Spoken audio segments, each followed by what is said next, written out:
Well, welcome everyone, and thank you so much for joining tonight's Ask the Experts virtual event, Heart Smart, a Proactive Approach.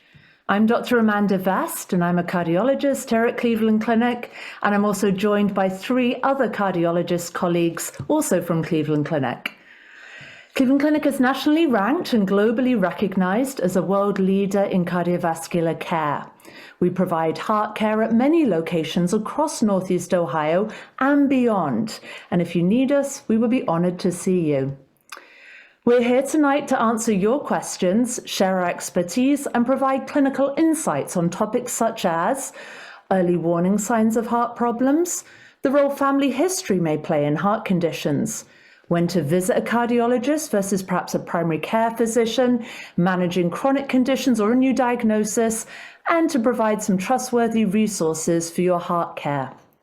We've actually had more than 685 questions for tonight's event, so we'll do our best to get through as many answers as we possibly can.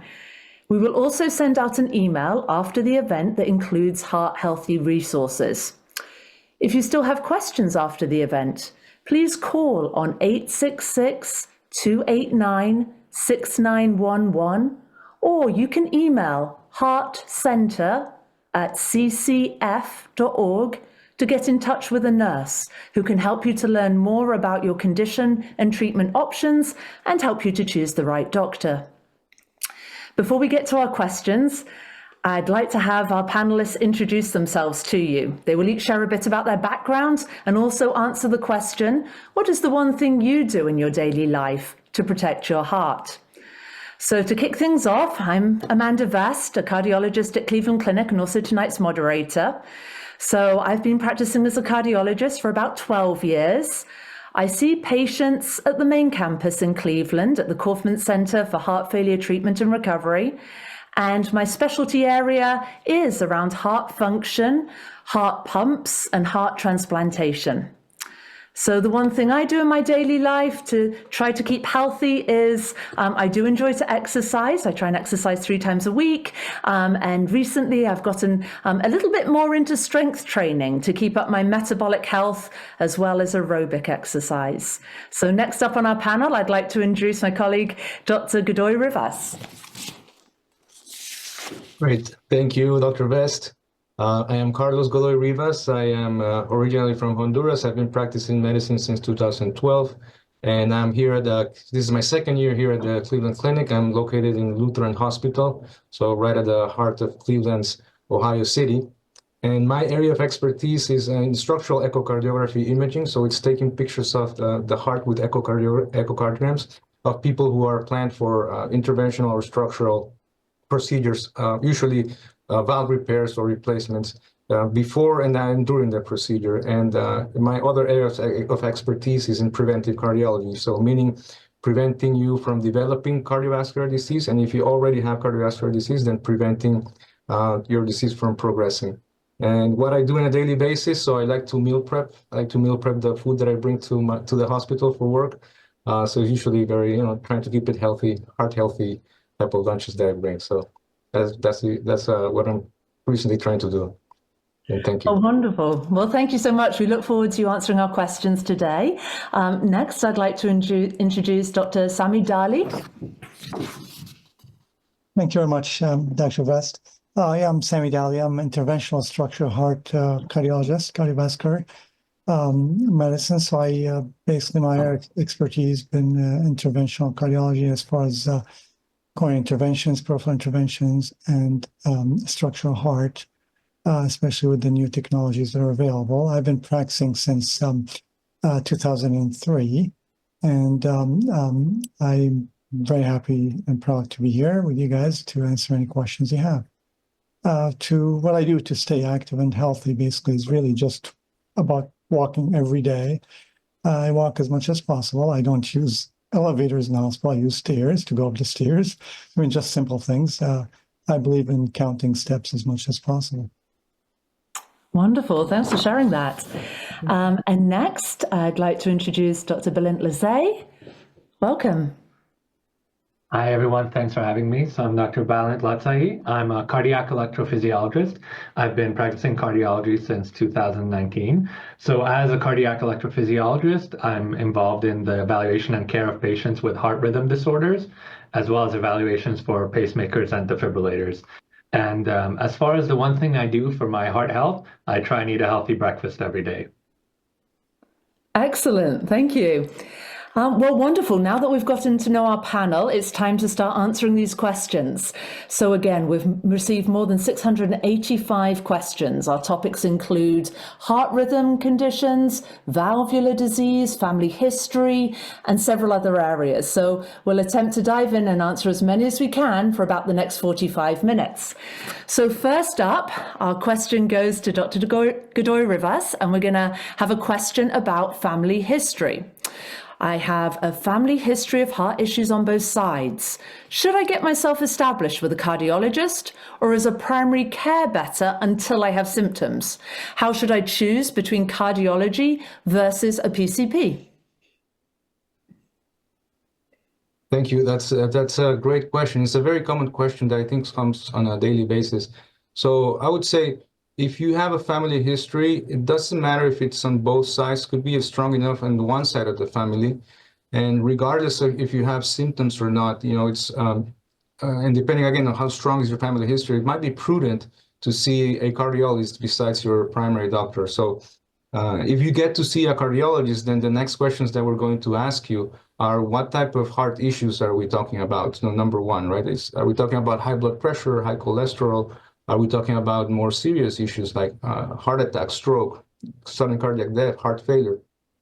And then the next questions we're going to ask you are, who specifically in your family are affected with those heart issues, and at what age they were diagnosed with those heart issues, because it's we can be talking about completely different scenarios here. So, for instance, if you tell me you have a grandfather or a grandmother with high blood pressure and high cholesterol, and you're doing fine, and those family members are in their 70s or 80s, well, maybe you don't have a higher, cardiovascular risk compared to anyone else who doesn't have a family history, right? But if you're telling me on the other side that you have a first-degree relative, and by first degree I mean mom, dad, siblings who have had more serious issues like heart attack or stroke, and especially if they had them at a younger age. And by younger age, in cardiology we talk about men less than 55 years old and women less than 65 years old. Then that changes the scenario completely, right? Then that raises some concerns and raises some red flags, and that that guides the type of management that we will recommend you to do, whether it's testing, screening tests, or whether it's medications if you need them as well. So yeah, great question. And again, it's prudent, probably, depending on how strong is your family history, to check with your primary doctor and or your cardiologist if you need a second opinion. Great, thanks so much. I'm going to turn now to Dr. Dali, a question about valves. What causes heart valves to leak, and will the leaking get worse over time? Sure, that's a really great question as well. And it's very relevant, especially with the technologies improving nowadays. So there's a long list of causes for that. To start with, actually, it could be congenital at birth, but as we get older, also certain things predispose us to having valve leakage. For example, the simplest part is actually with aging. As we get older, the valves tend to leak more with age. Heart attack could cause also leakage of the valve. Rheumatic fever could also actually cause leakage of the valve. Hypertension, blood pressure not controlled well over time, that could also lead to leakage of the valve. So many things could be causing it. Heart tumor, simple as that, could also cause leakage of the valve. It depends on the location of the tumor. But commonly speaking, the most common reasons would be aging and hypertension not controlled well, and potentially heart attacks. And rheumatic fever, luckily in the US, that's decreasing in frequency, but nonetheless, we still see it and it's still happening. Thank you so much. And what makes the leaking get worse over time? Will the leaking always get worse over time? Sure, that's very good. So actually, when it comes to that, it really depends on how aggressive we are in modifying risk factors and the cause of the leakage. So if it's not treated properly, then yes, it will get worse over time. And maybe just to simplify it as well, when it comes to leakage, we classify it into mild, moderate, and severe. So mild, moderate should be watched. It depends on frequency, it depends on the severity of the leakage. But when it comes to severe, then it should be treated. You don't want to wait it out any longer because it will lead to negative effects on the heart in general. Great, thank you. Next up, we have a heart rhythm question. So Dr. Lizay, what exactly is AFib? Is it a rapid irregular heart rate? Is it hereditary? And what impact does it have on the overall health of the heart? Sure, that's a great question. So atrial fibrillation is one of the most common heart rhythm disorders that we see. So to talk a little bit about AFib, I want to talk just a little bit about how the heart normally beats when people are in normal rhythm. So in normal rhythm, it is a regular sequence of events where the top chamber of the heart, the atrium, which is more of an antechamber for the heart, beats, and then the bottom chamber, the ventricle, which is the main pump, the main muscle of the heart, beats. And these two chambers happen in sequence. That's the lub-dub that we listen to, and it's usually regular, and it can speed up when the body needs more blood flow, and it can slow down when the body is at rest.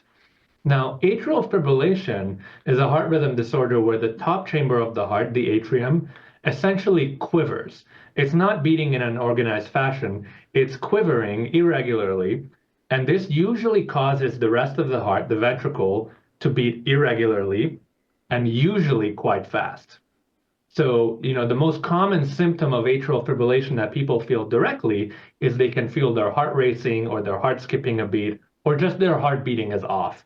And that's because rather than having a regular heartbeat with the top chamber followed by the bottom chamber, the top chamber is just quivering and then the bottom chamber is beating irregularly. Now, the impact of the overall health of the heart can vary from individual to individual. Some people don't even know they have atrial fibrillation until they're diagnosed. They'll be in their primary care office or going for a procedure or going for a colonoscopy, and they're told they're in atrial fibrillation. So these people are, they're living relatively healthy lives. They may even be very active athletes. So the impact of AFib on their heart is not as great. It's still there, but it's not as readily apparent. Other patients, unfortunately, are affected by this a lot more. And so atrial fibrillation, if it's untreated, can cause the heart function to be drastically decreased. And so some of these patients might even end up in an emergency room or hospital because atrial fibrillation is decreasing the efficiency of the heart to a severe degree. And this is an entire spectrum. So it's hard to say, directly how much one person is going to be affected. Every patient is different in this way. And then the last part of the question you asked is it hereditary? And so that's a good question, and the answer is somewhat. A lot of the risk factors for atrial fibrillation aren't really hereditary. Atrial fibrillation is common with increasing age. Atrial fibrillation is common in patients who have high blood pressure, coronary artery disease, diabetes, a lot of conditions that are acquired but have some hereditary basis. Now, there are patients who don't really have any of these risk factors for atrial fibrillation, but do develop atrial fibrillation and can have a strong family history of atrial fibrillation. So a subset of patients with atrial fibrillation, it is hereditary. So patients who are otherwise healthy can be younger than average, whose parents or siblings had atrial fibrillation and they have atrial fibrillation too. But this is a minority. For the large majority of patients, it's more a set of risk factors that causes atrial fibrillation to develop over time. Great, thank you so much. Next up is a question for me. So this is a heart function question. How do you know if you have heart failure? Are there any tests a cardiologist would order to help identify such a diagnosis? Well, the most common symptoms that people would experience from heart failure are shortness of breath, fluid congestion, and fatigue. So to go through those, the shortness of breath or tightness in the chest is generally first noticed when somebody is walking around, or can be noticed when lying back in bed, for example, getting short of breath and needing to prop yourself up with pillows in the night. Now, this usually relates to fluid that is backing up from the heart towards the lungs. That fluid can also back up in other places in the body. So people might notice their belly swelling, or see their ankles or feet getting puffy, or may notice their weight suddenly jumping up very quickly on the scales, like 5 pounds in a week, which is a giveaway sign that it's probably fluid coming on the body. And then with the fatigue, that may really slow people down and prevent them from doing the things that they can normally do physically. Most clinicians would, if suspecting heart failure, reach for a couple of tests first. One blood test that can be very helpful is something called the BNP, the B-natriuretic peptide, or there's a version that's most commonly used called the NT-proBNP. It's a bit of a mouthful, but it basically means a blood test that helps us to understand if there's stretch on the heart and salter water hormones being activated in the body. So that blood test, the NT-proBNP, can be quite helpful. And then another test often ordered is the echocardiogram, which is that ultrasound of the heart, when the technician puts some cold jelly on the chest and gets some pictures on the chest wall of the heart beating underneath with an echo machine. That helps us to tell, is there an issue with heart squeeze or perhaps heart stiffness, or maybe with the valves as you've just been hearing. Other tests that could be ordered early on is that electrocardiogram, which is the sticky dots on the chest to see the heart rhythm. Perhaps atrial fibrillation, as you've just heard about, could be present as well. It may be necessary to take a picture of the lungs, called a chest x-ray, to look for water on the lungs. And sometimes, even early on, doctors may be doing things to check out the coronaries, which are the blood vessels that supply blood to the heart, or get other pictures of the heart, such as an MRI, a magnetic resonance imaging scan. So those are the early tests that may be required when somebody has a possible heart failure diagnosis or a new diagnosis of heart failure. Dr. Godoy-Rivas, if you have a family history of heart disease, is keeping your cholesterol and blood pressure under control enough, or is there more that one should be doing? Yes, that's a good question. Definitely making sure your blood pressure and cholesterol is well controlled is key. I mean, and I would add to that question, not only if you have a family history of heart disease, even if you don't, so for everyone out there, but it's certainly not enough for prevention of cardiovascular disease. There's many other things that we could be doing to improve our cardiovascular health, and there's like specific recommendations from the American Heart Association, American College of Cardiology, in things that we can be doing. But before going there, I would like to share an anecdote of. I usually ask like a kind of a tricky question to my patients. I ask them, what's the best thing you could do right now for your heart? And many of them, say like medications or, diet, exercise, which is fine. But then for the ones that are smoking, the correct answer is quitting smoking. So there's no doubt, if you're smoking, then that's the number one, kind of like risk factor for cardiovascular disease. So that's one thing that if you're doing, you should consider quitting smoking. After that, I would say, the strong, then diet and exercise, those are like the two strong pillars, fundamentals for cardiovascular health. And we can't overemphasize this, not only as cardiologists, but as doctors in general. And when we talk about diets, there's several diets out there, but probably two that have shown more consistent results throughout the years, throughout studies, are the Mediterranean diet and the DASH diet, which is the dietary approach to stop hypertension for people who have high blood pressure. And then when it comes to exercise, there's also very specific recommendations that we usually give people. And we usually recommend 30 minutes a day, 5 days a week, of moderate to intense physical activity. And this is very key also because sometimes we ask patients and you say, are you physically active? Trying to gauge what's their physical activity level on a daily basis. And some people say, yeah, I do like my house chores, take care of my house, or my family, children, cooking, cleaning. But that might be still light intensity activity. When we say moderate or high intensity activity, we're talking about usually activity that will make you sweat, that will make your heart rate go a little bit faster. So if like that could be anywhere from running, jogging, bicycle. If you want to stay indoors, the weather is bad outside. Indoors, you can do stationary bike, elliptical, machines, treadmills. And for people who have difficult mobility, there's patients with different medical conditions who have limited mobility. Even if you try walking outside, even if you try to go for walks, we also recommend to go on a kind of at a faster pace, so some type of brisk walking that will make your, like your heart beat faster, or will make you sweat. So that's the type of moderate intensity activity I would recommend. Again, 30 minutes a day, 5 days a week.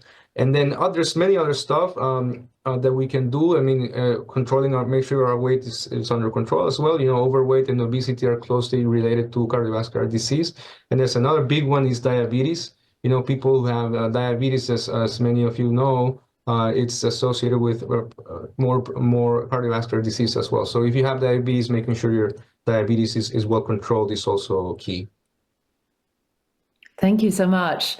Dr. Dali, coming to you for another family history question. My father passed away from a heart attack and my brother has coronary artery disease. How concerned should I be about my heart health with this running in the family? How cautious should I be? Sure, that's really a very relevant question, and we're asked that question very often. I would really like to start by defining the family history by definition. First degree relative, male, younger than 55, or female younger than 65. So having said that, actually, the family history is very relevant to coronary disease. And as Carlos was alluding to, there are many other risk factors, but family history by itself actually increases the likelihood of heart disease by 2 to 3 times compared to a person who does not have a family history of heart disease. That's obviously behooves us to be more aggressive in treating those patients who have strong family history and trying to modify the risk factors. So family history, sadly, is not a modifiable risk factors, but yet there are other risk factors we can modify. Just Carlos mentioned and alluded to it earlier. It's blood pressure, diabetes, smoking, and such. So yes, it's not to be ignored. It's considered a significant risk factor. Thank you. So the next question for Dr. Lizet, can you explain the heart arrhythmias that are most important to watch for, particularly if one notices them occurring daily, such as skip beats, sudden heart rate increases, or abnormal rhythm that lasts several seconds? So it's a question about the symptoms experienced. Sure, that's a great question. So in general, heart rhythm problems or arrhythmias can be broken down into 2 flavors. Either things that are going too fast, the heart is going too fast, or going too slow. Now, a lot of patients ask me, like, what's too fast? What's too slow? What should my normal heart rate be? And, there's arbitrary definitions of normal, which is usually between 60 and 100 beats per minute. But what you alluded to, which is very important, is like, what are the symptoms that are coming along with these heart rhythm changes? Now, I would say that a sudden increase or a sudden decrease in the heart rate that's occurring out of context is generally something of concern and something that should be evaluated for. So a lot of people who, normally their heart rate is 50, 60 beats a minute, but they are, out of context, so they're not doing any kind of activity, they're not exerting themselves, but their resting heart rate has suddenly shot up to 100 beats a minute or more. So that's concerning. That could well be an arrhythmia and something that needs to be evaluated further. The opposite is also true. If somebody's heart rate is normally in the 70s, 80s, and all of a sudden they find that their heart rate is 30 beats a minute, either because they are checking it or because there's some symptoms prompting it to be checked, that's also important and concerning. So swings in either direction out of a patient's normal are something that should be investigated further. And then the other thing is the symptoms. So most symptoms related to arrhythmias, one way or another, have to do with blood flow and with decreased blood flow. So when somebody's heart rate is abnormally slow or abnormally fast, the impact is going to be that the heart isn't pumping enough blood to the rest of the body. And this can manifest as symptoms like lightheadedness, feeling faint. Some patients may even pass out or feel like passing out. Or they can manifest more subtly as sort of low energy, fatigue, in some way similar to some of the symptoms that you mentioned with congestive heart failure. So these symptoms in and of themselves are concerning, And if as a patient you're able to tie them together to a heart rhythm issue, then that's also concerning, and the two should kind of be evaluated together. Now, the other thing you mentioned is skipped beats.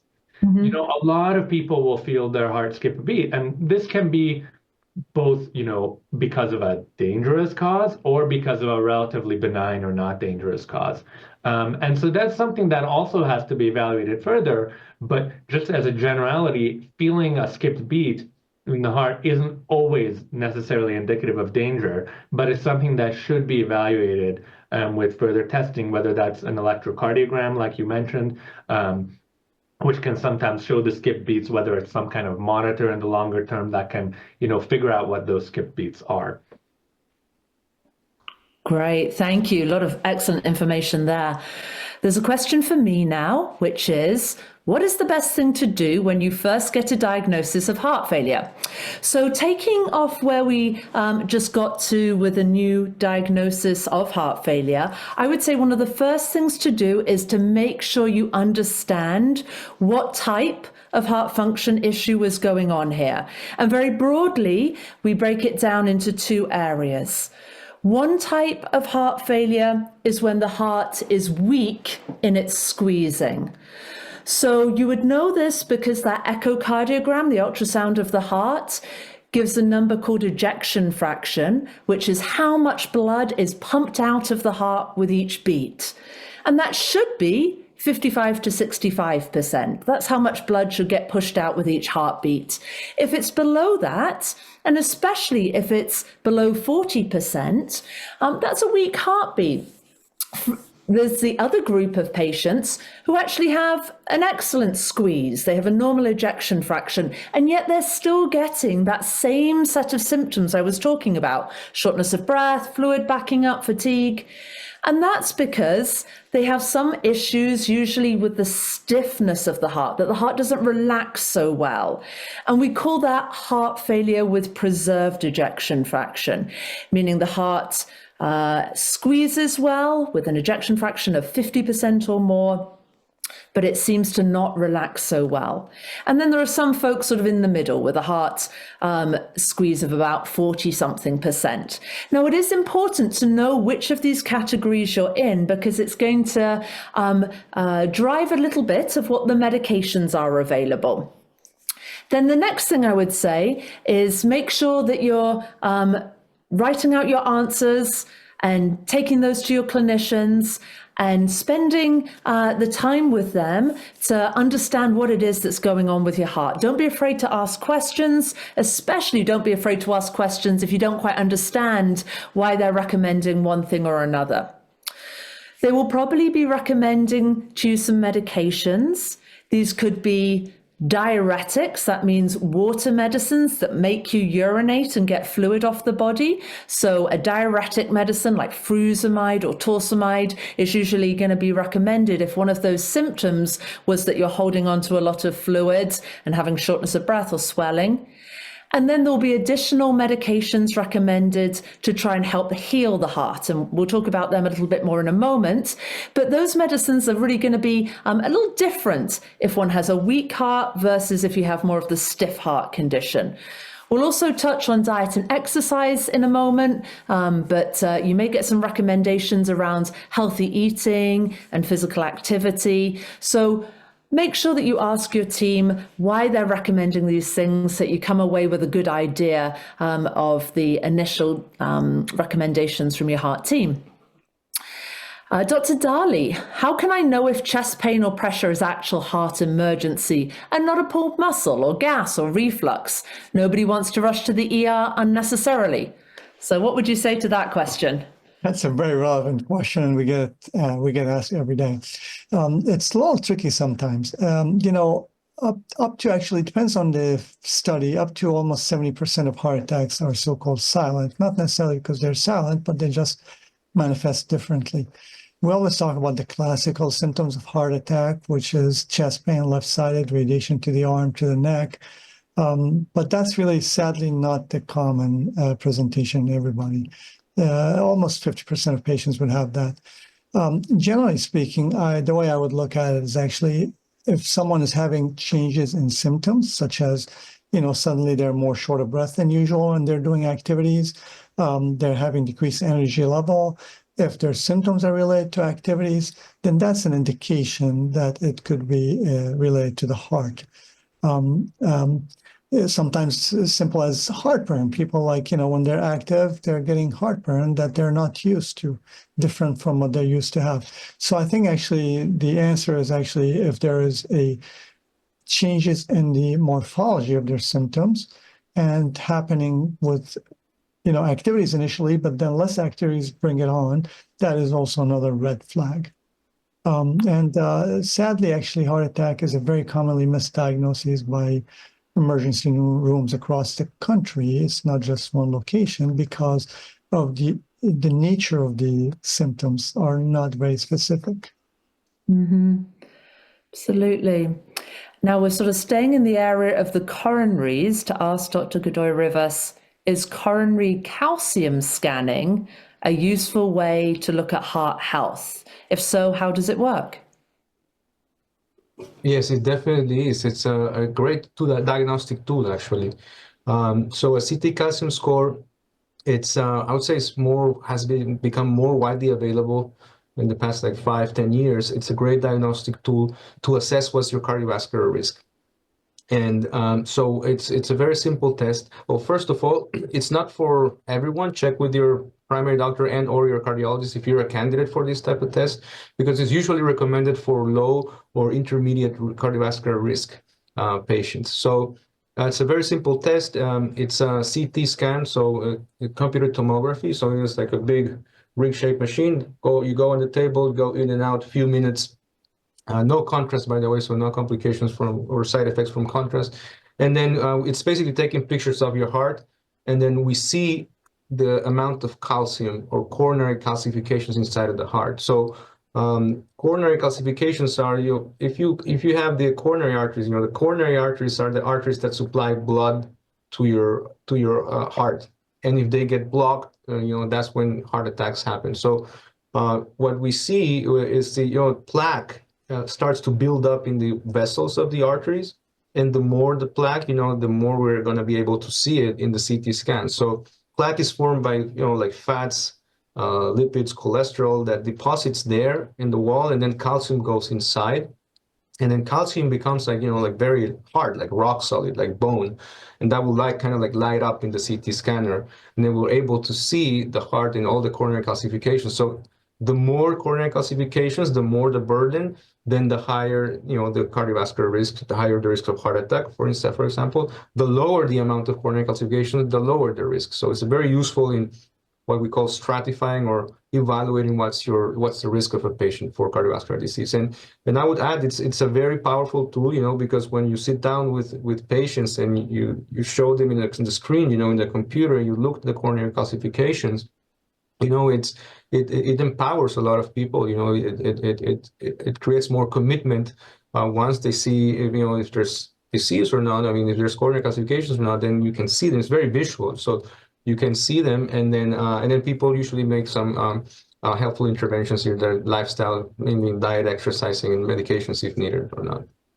Great. And so for somebody who doesn't know that they have, whether or not they have coronary artery disease, you might be advised to do this scan, and you get a number, right? What happens with that number that you're given as the coronary calcium score?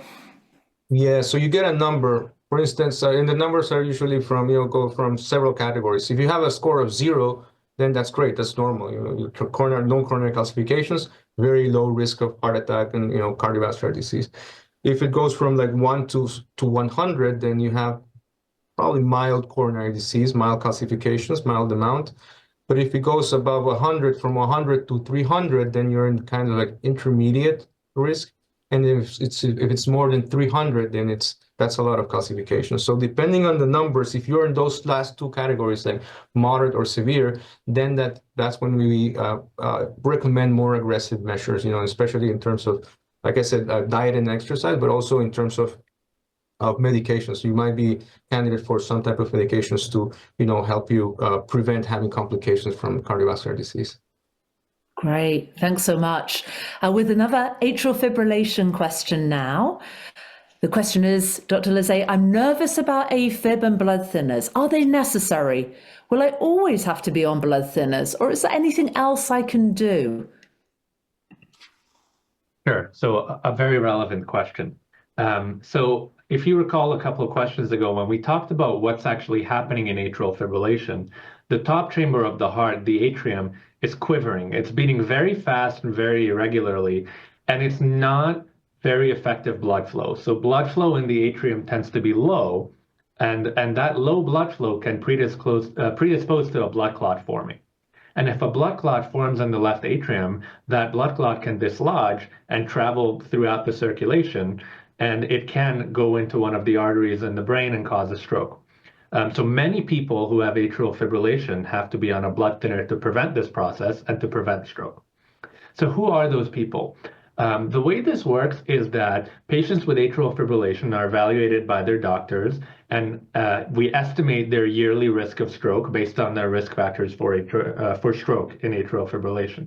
So these are things such as congestive heart failure, high blood pressure, age, diabetes, history of coronary artery disease, history of prior stroke. These are all risk factors that make it more likely that somebody has a stroke in atrial fibrillation. And once somebody reaches a threshold of about 2 to 3% yearly risk of stroke a year, we recommend that they be started on a blood thinner to lower that risk. And most of these diagnoses, like high blood pressure, diabetes, these are lifelong diagnoses, as is atrial fibrillation. So usually once somebody is told, you need to be on a blood thinner, that recommendation is often a lifelong recommendation. Now, for many people, blood thinners are just fine. They're on blood thinners for years. Blood thinners have been around for decades, and there's a high degree of safety data showing that they're safe and they're effective. But some patients do have trouble with their blood thinners. Patients who have a history of bleeding, whether it's bleeding from the gastrointestinal tract, from the urine, patients who have a frequent history of falls and injuries, there can be many situations where it's not safe for somebody to be on a blood thinner long term. So in that situation, we have to explore what are alternative ways to prevent stroke in atrial fibrillation. Now, what's being offered in patients who are in this situation is to be evaluated for what's called a Watchman device, or a left atrial appendage occlusion. The left atrial appendage is the area of the left atrium where most blood clots form in atrial fibrillation. It's the area of slowest blood flow and the area where you're most likely to have a blood clot. And what we do during this procedure is we're able to place a device, a small device that's sort of like a mesh that covers up this area of the atrium and prevents blood from reaching that area and prevents blood from pooling and blood clots from forming in that area. And for some patients, this is an alternative to being on a blood thinner lifelong, assuming that they're able to get through this procedure and tolerate some degree of blood thinners, but this is a way to not have to be on a blood thinner lifelong. But like I said, for many people, being on a blood thinner lifelong is something that they're able to be on for years without issue. But this does come up as an alternative. Great, thank you so much. It's another heart failure question for me now. What is the best way to rebuild the heart after a heart failure diagnosis? So I'm going to take up where we just left off. We were talking about weak pumping function of the heart. So this is called heart failure with reduced ejection fraction, or sometimes you may hear the term systolic heart failure. So really our best tools for strengthening up the heart in this situation are a series of medications.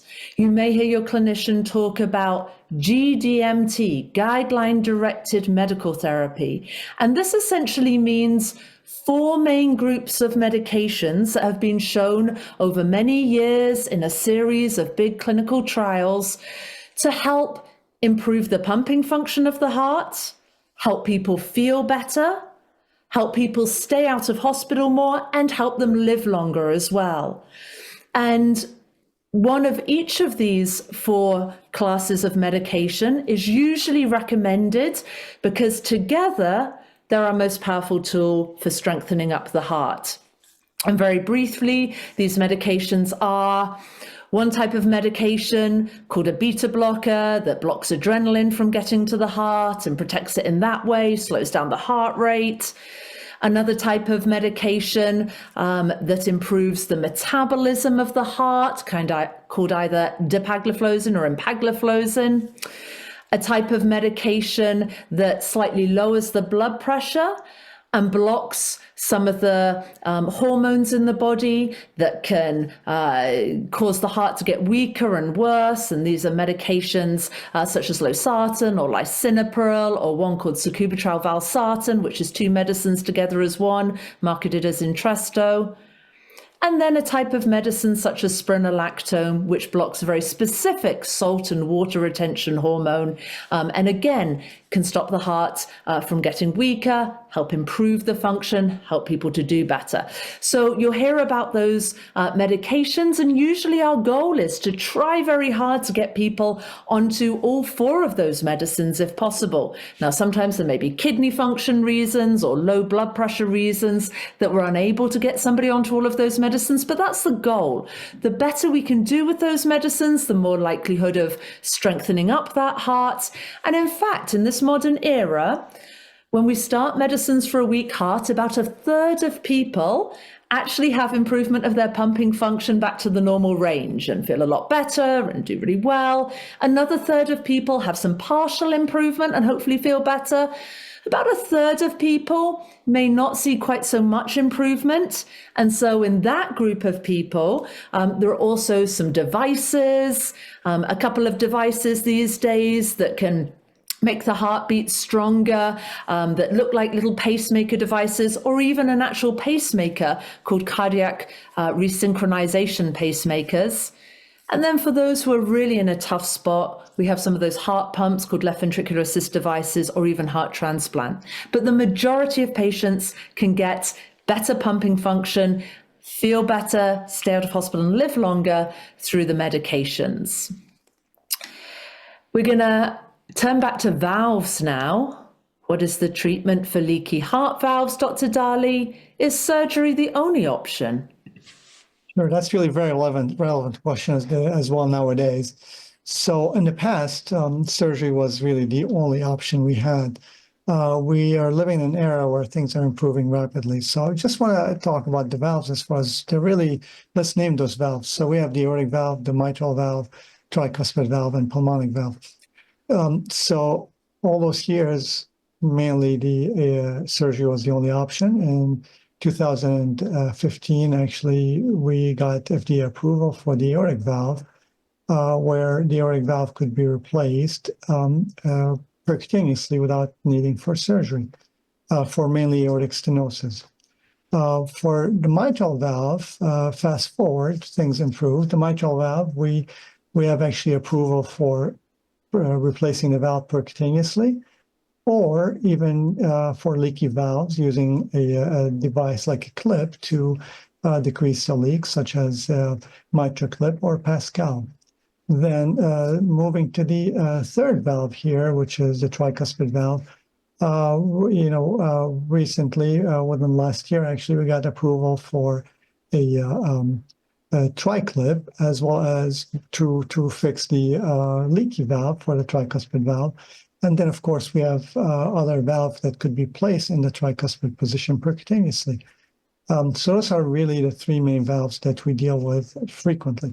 The fourth valve, which is the pulmonic valve, there's also could be fixed percutaneously, where you can put in a valve through the groin kind of deal, or mainly.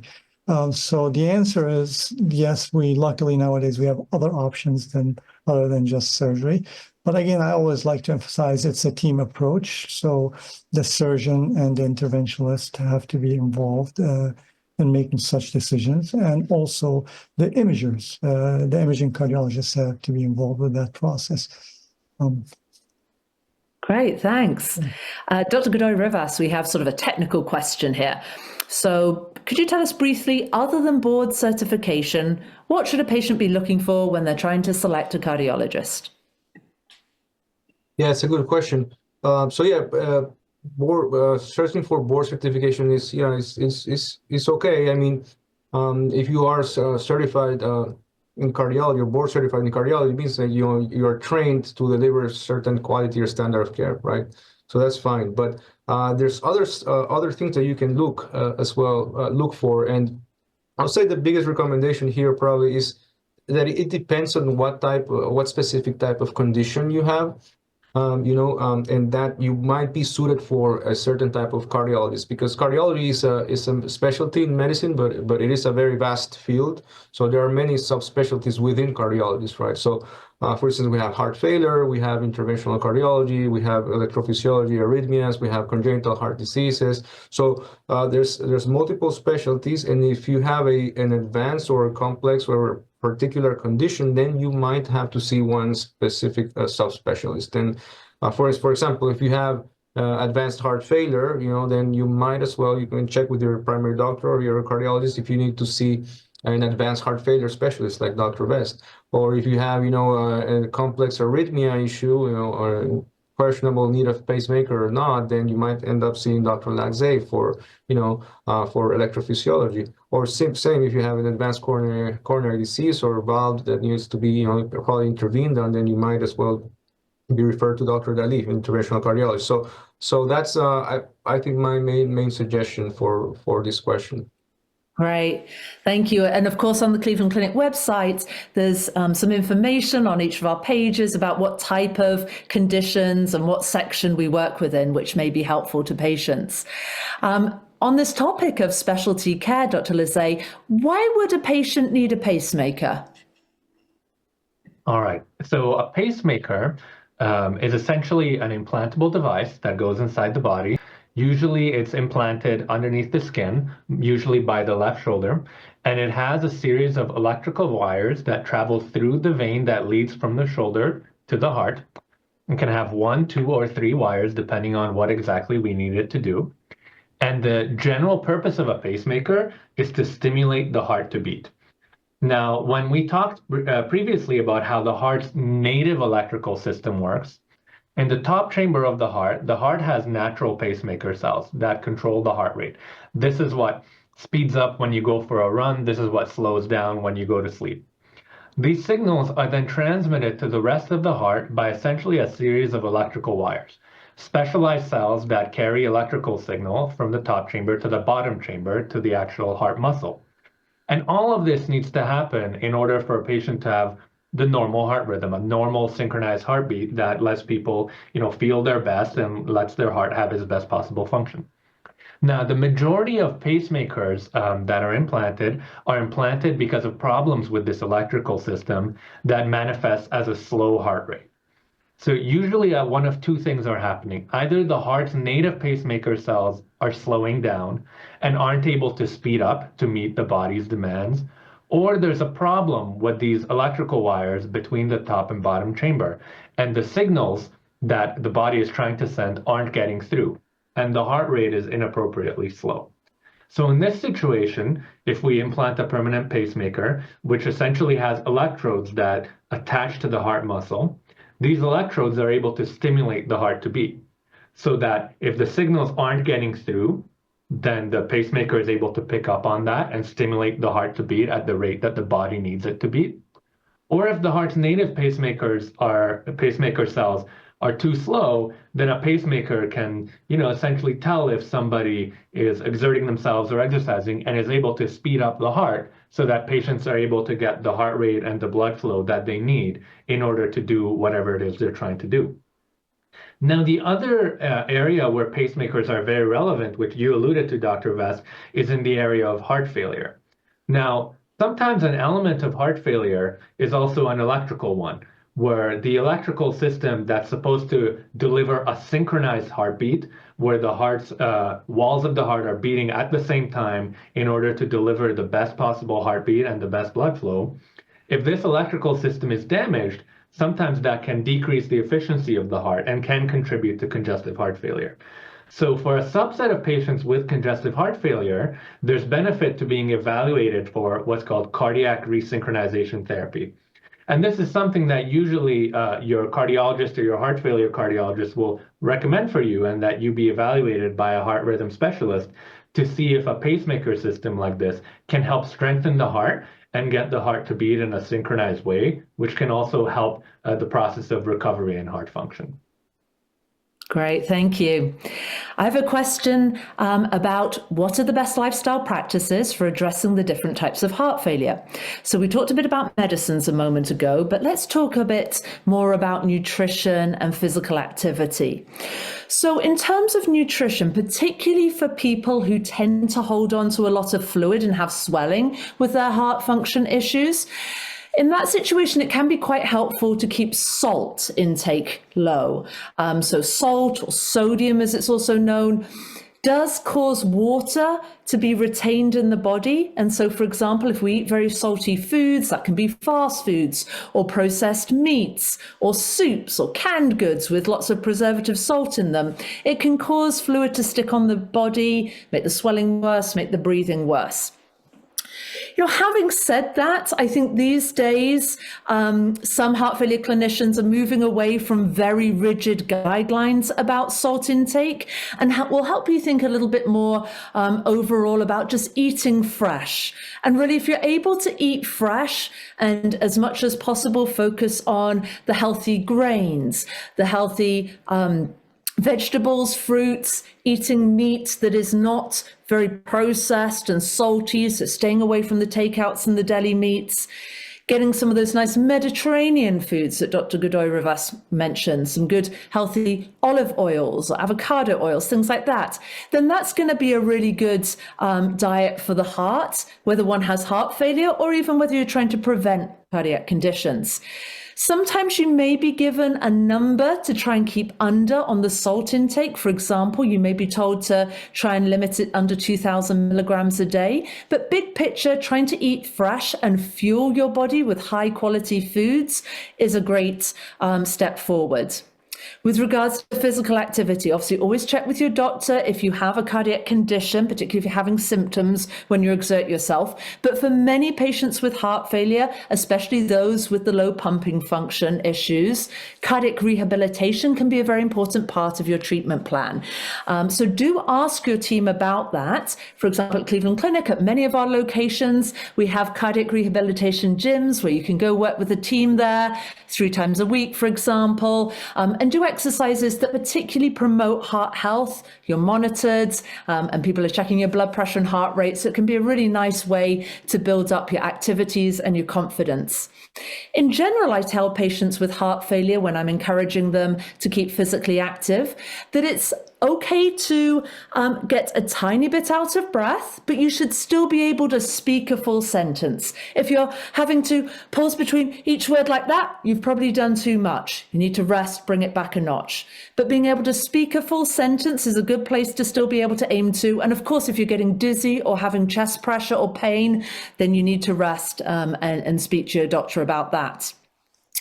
Other lifestyle things that are important, really across the board with heart conditions, are keeping stress to a minimum, stopping smoking if one is smoking, as already mentioned, avoiding stimulants, so particularly illicit substances or other stimulating medications, minimizing alcohol, and really just trying to think about keeping an active life, super important, avoiding all that sedentary time. Now, we didn't particularly talk about how do we treat heart failure with preserved ejection fraction. That's the stiff heart condition. And this is very much tied up in some of the metabolic issues that we can be affected by, especially as we age. Things like diabetes, extra weight, high blood pressure. And so with heart failure with preserved ejection fraction, it becomes particularly important to be doing the physical activity, to be bringing weight back down to the normal range if it's above that. And many of the lifestyle features are key to those management plans. Although also for patients with heart failure with preserved ejection fraction, those metabolic pills I mentioned, dapagliflozin and empagliflozin, have been shown to be effective. And more recently, even the injectable medications that are used for weight management, such as semaglutide and tirzepatide, have also shown to be particularly beneficial for helping people with that stiff heart condition in the setting of also having extra weight. So do speak to your doctor about that too. On the topic of coronaries, Dr. Dali, what causes plaque and calcium buildup inside those coronaries, and how do we try to prevent that from progressing? Sure, that's a very good question. It goes back to risk factors. So many risk factors. Basically, let's just go back to talk about calcium. So when you talk about calcium being present in the coronary arteries, that's indicate plaques buildup and narrowings in general to variable degrees. So risk factors that could cause that, basically blood pressure not being controlled, for example, diabetes not being controlled.